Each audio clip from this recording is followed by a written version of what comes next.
Chers amis, il n'y a peut-être pas de plus grande douleur que de perdre un être cher. Le sentiment de vide, le lourd silence qu'ils laissent derrière eux semble s'insinuer dans les moindres recoins de notre âme. Nous nous demandons, qu'arrive-t-il à leurs âmes après avoir quitté ce monde? Existe-t-il encore quelque part nous aimant et nous observant de loin? Ces questions, bien qu'il ne soit pas facile de répondre, sont des questions auxquelles toutes les cultures et religions du monde tentent de répondre depuis des temps immémoriaux. Dans les moments de souffrance, les gens regardent souvent vers le ciel, en quête de sens et en espérant que cette séparation ne soit pas la fin. Aujourd'hui, nous ne venons pas ici pour parler d'une religion spécifique, ni pour affirmer une seule foi. Nous vous invitons à explorer l'histoire de l'âme du point de vue des connaissances communes et des traditions anciennes transmises de génération en génération. Malgré les différences culturelles, l'humanité s'accorde toujours sur une chose. L'âme ne disparaît pas, mais continue son propre voyage. Durant les 40 premiers jours après avoir quitté ce monde physique, l'âme traversera une période importante. C'est une époque où les frontières entre les mondes visibles et invisibles semblent se croiser, où des miracles peuvent se produire. Alors, à quoi ressemblera ce voyage? Nous explorerons, écouterons et ouvrirons notre cœur pour ressentir. Parce que parfois, ce sont des choses apparemment mystérieuses qui créent la beauté éternelle de la vie. Et c'est au cours de ce voyage de transformation que l'âme commence à comprendre que tout fait partie du cycle éternel. Telle une graine dormant dans la terre, attendant de germer, l'âme traverse elle aussi cette période d'hibernation pour retrouver sa vraie nature. C'est à ce moment-là que l'âme non seulement accepte, mais embrasse également le nouvel état avec un sentiment de paix et de liberté qu'elle n'a jamais ressenti dans sa vie. Dans cet espace spirituel, tous les attachements au monde matériel se dissolvent progressivement.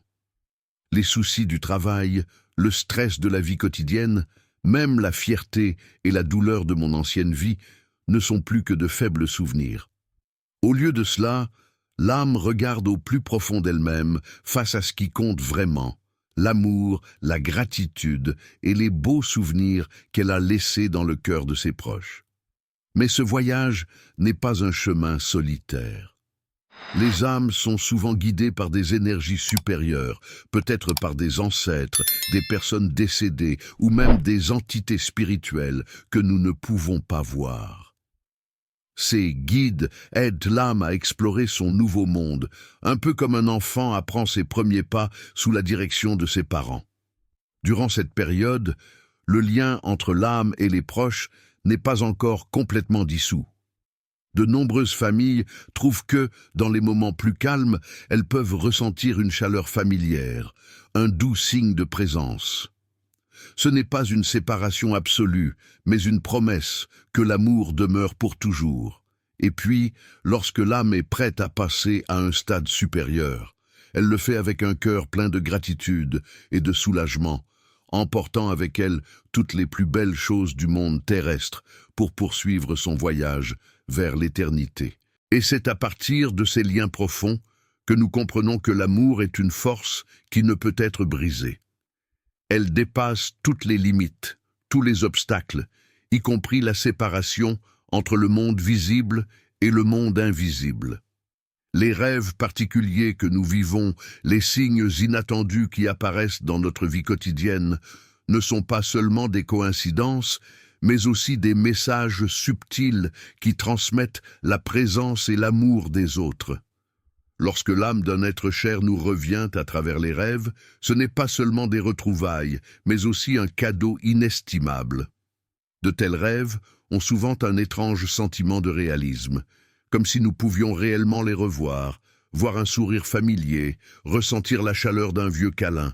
Il peut s'agir d'un doux mot de réconfort, d'un simple message comme « ne vous inquiétez pas » ou d'un conseil profond qui nous donne la force de nous aider à surmonter les difficultés.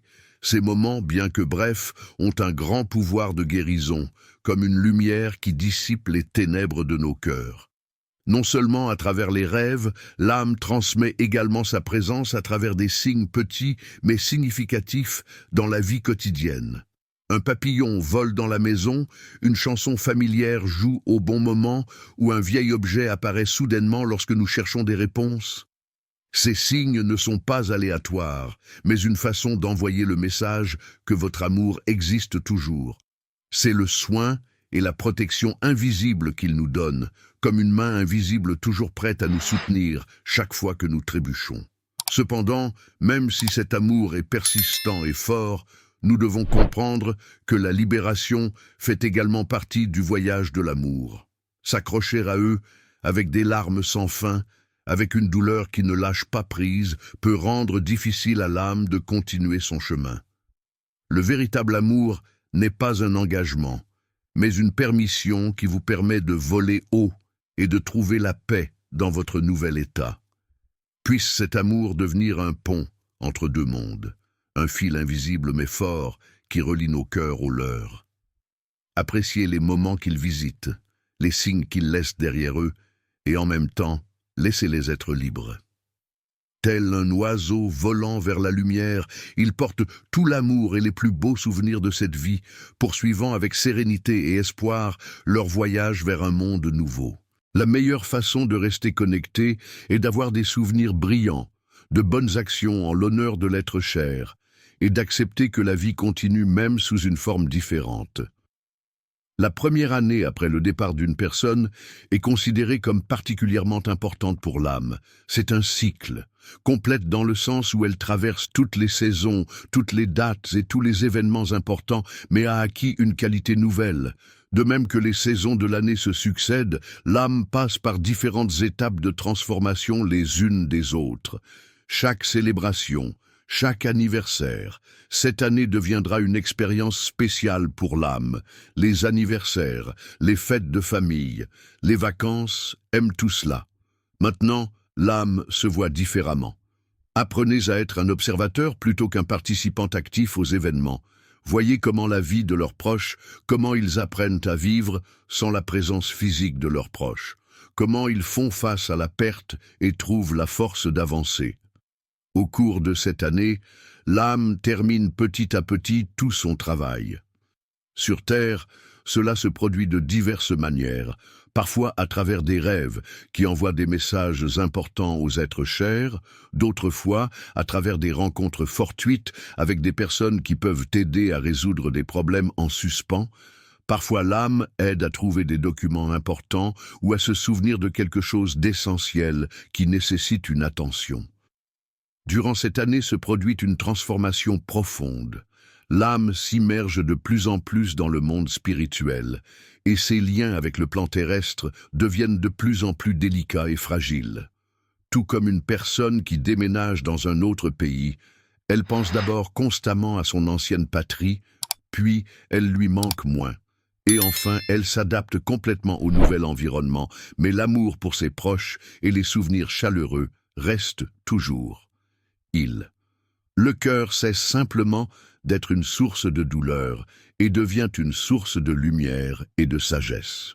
Chacun d'entre nous peut élever l'âme d'une personne décédée, et pour ce faire, il n'est pas nécessaire d'être prêtre ou médium. C'est la sincérité de nos sentiments et de nos intentions. L'âme est particulièrement consciente des tendances émotionnelles des vivants et les actions sont accomplies avec un cœur pur.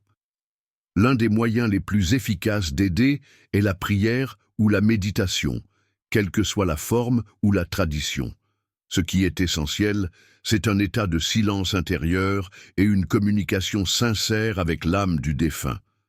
Dans ces moments-là, vous pouvez confier à cette personne les choses indescriptibles de la vie pour lui demander pardon ou pardonner à de très bonnes âmes. Ils sont réceptifs à ces mots et réagissent souvent en envoyant des sentiments de paix et d'acceptation. Les bonnes actions à la mémoire d'une personne décédée constituent une autre forme de soutien. Vous pouvez continuer avec les bonnes choses que cette personne a faites dans la vie. Ils se soucient de ce qui est important pour eux. Certains créent des projets caritatifs pour honorer leurs proches, tandis que d'autres font simplement de bonnes actions en se dévouant. Cette action est pour les âmes des défunts.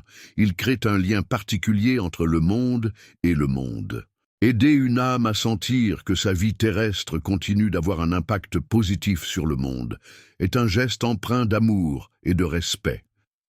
Il est essentiel de prendre soin du lieu de repos d'un être cher, s'il en existe un, non seulement pour honorer la tradition, mais aussi pour maintenir vivant le souvenir de cette personne dans nos cœurs.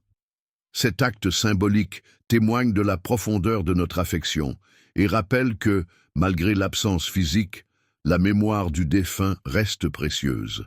Cependant, il est important que ces visites ne deviennent pas des corvées ou des sources constantes de douleur. Elles doivent être des moments de paix et de réflexion, où l'on peut se remémorer les bons souvenirs, partager des pensées positives et se réjouir des belles choses de la vie. Les âmes de nos proches, bien que séparées de nous, trouvent de la joie à nous voir heureux. Traverser le deuil est un chemin difficile et unique à chacun. Il n'existe ni règle, ni calendrier pour apprivoiser la tristesse. Ce processus demande du temps, de la patience et surtout beaucoup de bienveillance envers soi-même. Dans la première année après une perte, il est particulièrement important de s'accorder de la douceur, d'accepter les vagues d'émotions qui peuvent parfois nous submerger, la tristesse, l'envie de pleurer ou le sentiment de vide. Ces vagues, bien que puissantes au début, s'apaisent avec le temps, même si elles ne disparaissent jamais complètement.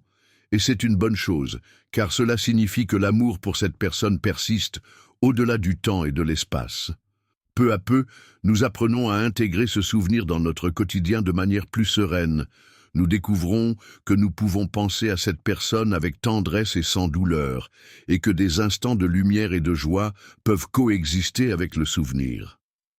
Ces moments de bonheur ne sont pas une trahison à la mémoire du défunt. Au contraire, ils témoignent de la résilience de l'âme et de sa capacité à guérir.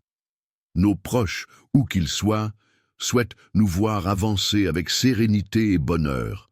Créer de nouvelles traditions en mémoire des disparus peut grandement aider à trouver la paix intérieure.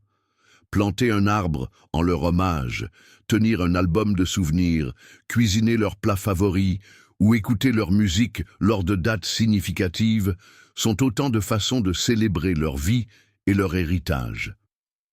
Ces gestes simples nous rappellent que l'amour transcende la mort et que la mémoire d'une personne peut devenir une source d'inspiration lumineuse pour notre propre vie. N'oublions jamais que les liens d'amour entre les âmes ne se brisent pas. Ils changent simplement de forme, devenant plus subtils et profonds, comme les ondes invisibles qui traversent l'espace.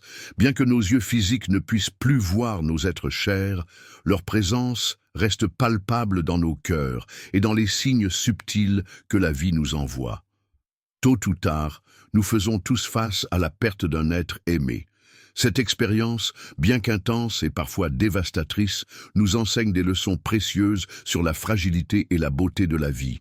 Elle nous apprend à apprécier chaque instant, chaque rencontre, chaque sourire échangé, et à comprendre que chaque jour est une occasion de vivre pleinement et avec gratitude. Si tu traverses actuellement une période de deuil, rappelle-toi que tu n'es pas seul. Des millions de personnes, à travers les âges et les cultures, ont traversé cette épreuve et ont trouvé en elle la force de continuer. L'amour, les souvenirs et les gestes de mémoire que tu poses créent un pont invisible entre les mondes. Tes proches, bien qu'absents physiquement, continuent de veiller sur toi avec tendresse. La mort n'est pas une fin, mais une transition vers une autre dimension de l'existence.